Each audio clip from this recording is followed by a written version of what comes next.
Halo, Assalamualaikum warahmatullahi wabarakatuh. Perkenalkan, nama saya Khairatul Islamiyah dengan NIM 12640620236 dari kelas Manajemen Keuangan Syariah. Baik, di sini saya akan sedikit menjelaskan mengenai manajemen perbankan. Nah, pokok pembahasannya yaitu terbagi atas 4 bagian. Yang pertama, apa itu bank sentral? Yang kedua, tugas Bank Indonesia. Yang ketiga, jenis-jenis bank. Dan yang keempat, fungsi bank dan kegiatan perbankan. Selanjutnya, saya akan menjelaskan materi yang pertama, yaitu apa itu bank sentral. Bank sentral adalah lembaga yang bertanggung jawab untuk mengawasi sistem keuangan pada suatu negara.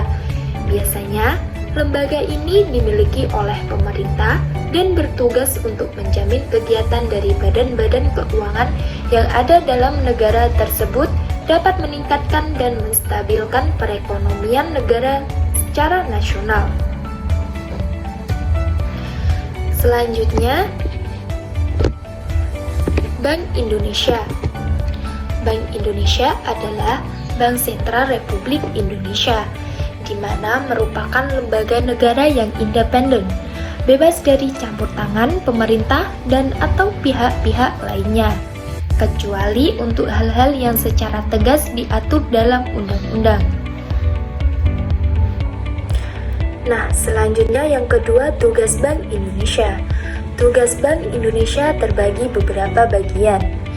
Yang pertama, menetapkan dan melaksanakan kebijakan moneter, yaitu terdiri atas 4 bagian. Yang pertama, operasi pasar terbuka. Yang kedua, penetapan tingkat suku bunga.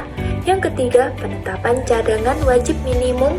Yang keempat, pengaturan kredit atau pembiayaan. Nah, selanjutnya mengatur dan menjaga kelancaran sistem pembayaran. Ada 2, yaitu pengaturan dan penyelenggaraan clearing serta penyesuaian akhir transaksi. Yang kedua, mengeluarkan dan mengedarkan uang.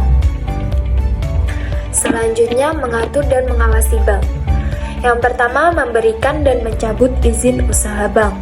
Yang kedua, memberikan izin pembukaan, penutupan, dan pemindahan kantor. Yang ketiga, memberikan persetujuan atas kepemilikan dan kepengurusan bank. Yang terakhir, memberikan izin kepada bank untuk menjalankan kegiatan-kegiatan usaha tertentu. Selanjutnya, jenis-jenis bank.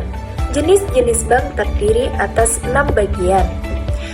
Yang pertama, dari segi fungsinya, yang terdiri atas 2 bagian. Yang pertama, bank umum dan bank BPR.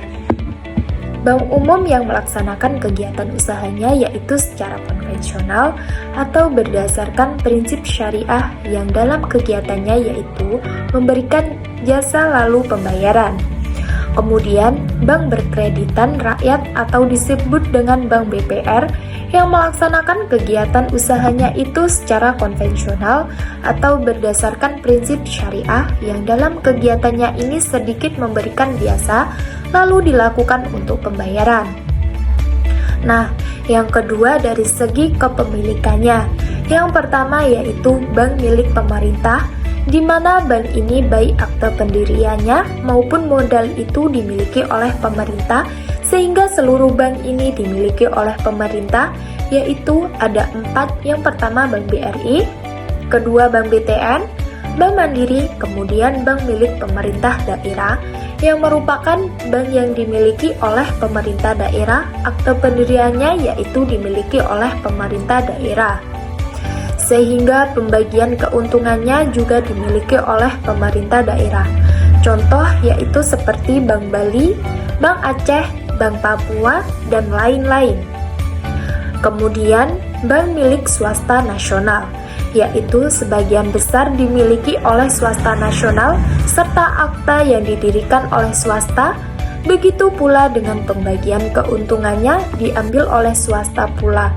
Contoh yaitu seperti Bank BCA, bank milik koperasi yang merupakan bank yang kepemilikannya yaitu dimiliki oleh perusahaan yang berbadan hukum koperasi, contoh yaitu Bank Umum Koperasi Indonesia atau Bank Bukopin. Selanjutnya yaitu bank milik asing yang merupakan cabang dari bank yang ada di luar negeri, baik milik swasta asing maupun milik pemerintah asing. Contoh yaitu seperti Bank Amerika, kemudian bank milik campuran. Di sini bank yang kepemilikannya saham ini dimiliki oleh asing dan swasta nasional, sehingga kepemilikan saham yaitu mayoritas dipegang oleh negara Indonesia. Contoh yaitu Bank Kapital. Selanjutnya saya akan membahas yang ketiga dari segi bentuk hukumnya, yaitu terbagi atas 4. Ada bentuk operasi perseroan daerah atau PO, perseroan terbatas, persero atau perseroan. Kemudian yang keempat dari segi kegiatan usahanya yaitu terbagi atas 2 macam, yaitu yang pertama bank devisa, yaitu bank yang dapat melaksanakan transaksi ke luar negeri atau berhubungan dengan mata uang asing secara keseluruhan. Sedangkan bank non-devisa ini yaitu bank yang tidak dapat melaksanakan transaksi itu ke luar negeri. Selanjutnya yang kelima, dari segi cara menentukan harga. Di sini terbagi atas 2 juga, bank yang berdasarkan prinsip konvensional dan berdasarkan prinsip syariah. Selanjutnya yang terakhir dari segi target pasar. Di sini merupakan bank yang terakhir membahas 3 jenis juga, itu retail bank, corporate bank, dan retail corporate bank. Selanjutnya, yang ketiga di sini jenis-jenis kantor bank yang terbagi atas 4 bagian. Yang pertama, kantor pusat, kantor cabang penuh, kantor cabang pembantu, dan kantor kas. Yang keempat, fungsi bank dan kegiatan perbankan. Jadi, pada umumnya fungsi bank itu membeli dana dan menjual dana. Adapun kegiatan perbankan yang terdiri atas 3 bagian. Yang pertama, menghimpun dana atau funding. Yang kedua, menyalurkan dana atau lending.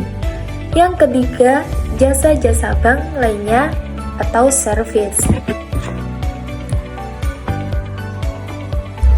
Nah, di sini funding itu seperti misalkan simpanan giro, simpanan tabungan, dan simpanan deposito. Kegiatan lending yaitu kredit investasi, kredit modal kerja, kredit perdagangan, kredit profesi, kredit produktif, dan kredit konsumtif. Selanjutnya service, yaitu transfer, clearing, collection, menerima setoran, melayani pembayaran, dan lain-lain. Sekian materi dari saya. Terima kasih. Wassalamualaikum warahmatullahi wabarakatuh.